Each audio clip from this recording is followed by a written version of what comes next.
안녕하세요. 주식으로 세상 이해하기입니다. 시작하기 전에 먼저 안내 말씀드릴게요.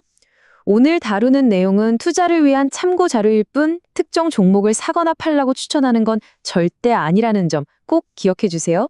그리고 늘 저희 채널에 좋은 의견 남겨주시는 구독자분들 정말 큰 힘이 되고 있습니다. 진심으로 감사드려요. 자, 2025년 4분기 실적이 거의 다 나왔죠? 이걸 보면 2026년 시장이 어떨지 대충 감이 오기 시작합니다. 그래서 오늘은 최신 데이터를 가지고 2026년 시장의 날씨를 한번 예측해 보려고 해요. 과연 어떤 섹터가 쨍하게 맑은 하늘 아래서 신나게 달리고 있을지, 또 어떤 곳은 먹구름이 걷히면서 회복의 기지개를 켤지, 그리고 또 어떤 분야는 짙은 안개 속에서 조심스럽게 기회를 엿보고 있을지 지금부터 저와 함께 살펴보시죠. 오늘은요, 2026년 시장의 분위기를 가늠해 볼 첫 단추, 바로 작년 4분기 실적부터 시작할 거고요. 이어서 날씨에 비유해서 맑음, 흐리무 깸, 안개 속 섹터를 차례로 분석해 보겠습니다. 그리고 마지막에는 이 모든 걸 종합해서 우리가 참고할 만한 성공 투자 지도까지 그려보는 시간 갖도록 하겠습니다. 자, 그럼 가장 날씨가 좋은 곳부터 가볼까요? 바로 맑음입니다. 주인공은 두말할 필요도 없이 반도체 섹터죠. 정말이지 따뜻한 겨울이라는 표현이 딱 어울릴 정도로 2026년 시장을 이끌어갈 가장 확실한 성장 엔진이라는 걸 실적으로 똑똑히 보여주고 있습니다. 와, 플러스 113.1%. 이 숫자 정말 엄청나지 않나요? SK하이닉스의 4분기 영업이익이 작년 같은 기간보다 무려 113%나 늘었습니다. 이게 다 강력한 AI 서버 수요 덕분에 디램이랑 낸드 판매가 확 늘고 제품 하나당 파는 가격, 그러니까 ASP라고 하죠. 이 평균 판매 단가가 쭉쭉 올라가 준 덕분이에요. 시장이 기대했던 것보다 훨씬 더 잘 나온 그야말로 어닝 서프라이즈입니다. 근데 진짜 재밌는 건요, 주가가 이미 이렇게나 많이 올랐는데도 2026년 예상 실적을 기준으로 한 주가 수익 비율, 즉 PER을 보니까요, SK하이닉스는 고작 5.9배, 삼성전자는 8.9배 수준이라는 거예요. NH투자증권 리서치본부 자료를 보면 워낙 이익이 폭발적으로 성장하니까 밸류에이션 부담이 여전히 크지 않다는 분석인데요. 다시 말해, 앞으로 더 올라갈 힘이 충분하다는 신호로 읽을 수 있겠죠. 물론 마냥 좋기만 한 건 아니죠. 우리가 계속 체크해야 할 부분도 있습니다. 긍정적인 건 AI 서버나 새로운 디바이스 수요가 워낙 짱짱해서 투자 사이클이 2027년까지도 이어질 수 있다는 점이에요. 그럼 장비 업체들은 오랫동안 수혜를 보겠죠. 하지만 연말에 성과급 많이 주면서 단기적으로 수익성이 좀 안 좋아질 수 있다는 점이나 지정학적 리스크 같은 변수는 계속해서 눈여겨봐야 합니다. 자, 이제 맑은 하늘에서 조금 구름이 꼈다가 다시 개는 것으로 가보겠습니다. 두 번째 날씨, 흐림 후 깸인데요. 길고 길었던 침체 터널 끝에서 드디어 회복의 햇살을 보기 시작한 소비재 섹터입니다.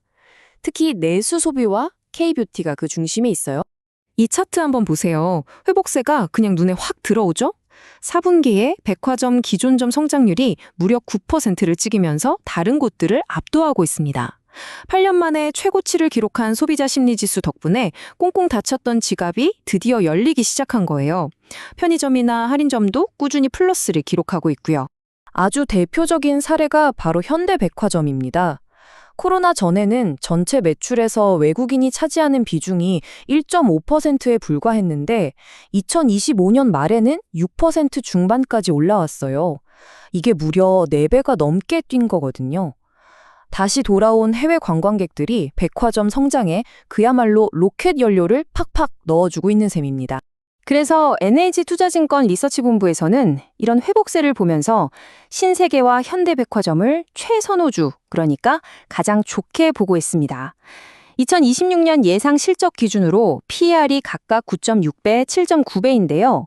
탄탄한 내수 소비에 관광객 효과까지 두 개의 성장 엔진이 돌아가는 걸 생각하면 아직도 충분히 매력적인 가격대라는 거죠.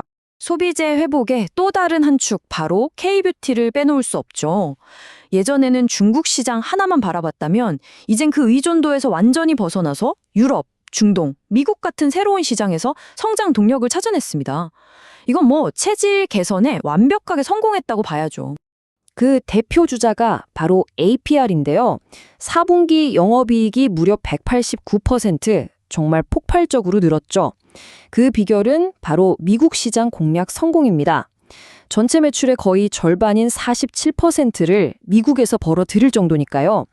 보고서를 보니까 최근에 주가가 좀 조정을 받으면서 2026년 예상 PER이 21배 수준까지 내려왔다고 해요. 이 정도 성장성을 가진 회사가 이 가격이라면 과도하게 팔린 구간이라 매력적인 기회가 될 수 있다는 분석입니다. 자, 이제 날씨가 좀 굳어집니다. 세 번째 날씨, 안개 속으로 들어가 볼 텐데요. 바로 2차 전지 섹터입니다. 단기적으로는 불확실성이라는 안개가 자욱하게 껴있지만 이 안개를 뚫고 장기적인 성장의 신호를 찾아내야 하는 어찌 보면 가장 어려운 숙제를 안고 있는 곳이죠.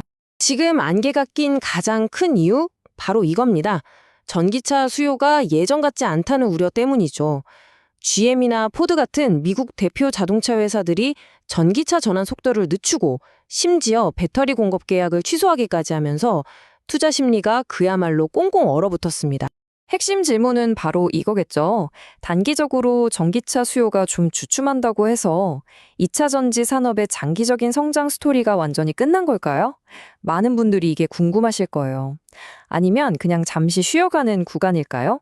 보고서는 바로 여기서 새로운 길을 찾고 있습니다. 바로 에너지 저장 장치 ESS입니다.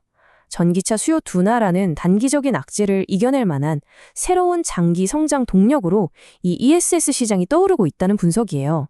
특히 LG 에너지 솔루션 같은 우리 기업들이 북미 ESS 시장을 먼저 선점하고 있어서 아주 유리한 위치에 있습니다.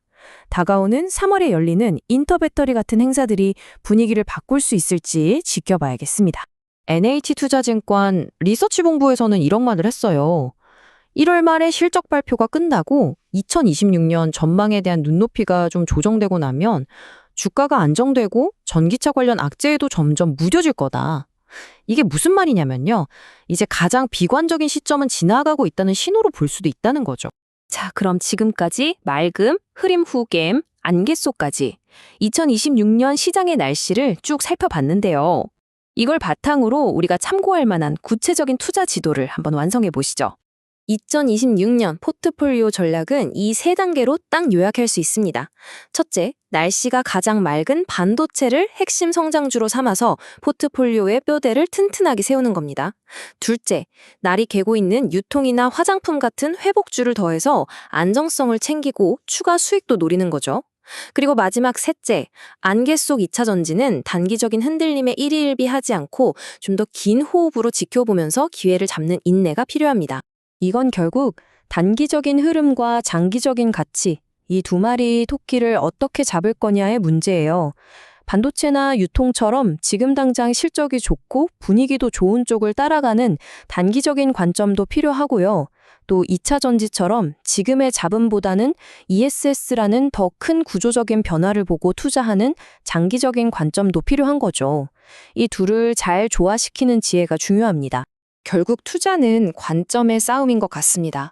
시장이 막 시끄럽고 다들 혼란스러워할 때 그 안에서 위기만 보고 공포에 빠질 것인가 아니면 다른 사람들이 못 보는 기회를 발견해낼 것인가 이 질문에 대한 여러분의 답이 2026년 투자 성과를 결정할지도 모릅니다. 2026년 시장은 이렇게 맑게 갠 반도체, 구름이 걷히는 소비재, 그리고 아직은 안개 속인 2차 전지처럼 정말 다양한 날씨를 보여주고 있습니다. 오늘 저희가 함께 그려본 이 투자 지도가 여러분의 성공적인 항해에 작은 등대가 되기를 바랍니다. 오늘 내용이 마음에 드셨다면 구독과 좋아요로 꼭 응원 부탁드릴게요. 이상 주식으로 세상 이해하기였습니다.